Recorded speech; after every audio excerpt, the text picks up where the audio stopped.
Napo ka mga patrol boats ang gikatakdang i-turn over sa Philippine Coast Guard nunot sa ipahigayong pagpirmahanay sa usa ka kontrata sa Japan.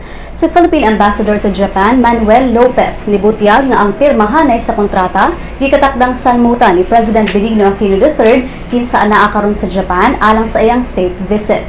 Matug ni Lopez nga ang napo ka mga patrol boats gamiton alang sa pag-monitor sa mga baybayon sa nasod sa Pilipinas.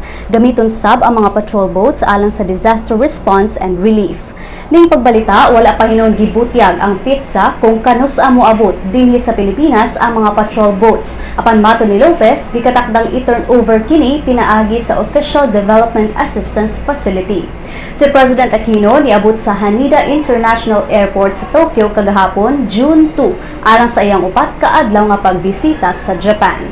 Si Aquino gikatakdang makikita sa mga Japanese business executives sa usa ka international conference aron hisgutan ang ekonomiya sa Japan ug aron imbitahan ang mga kompanya sa nasod nga magtukod sa ilang mga factories dinhi sa Pilipinas.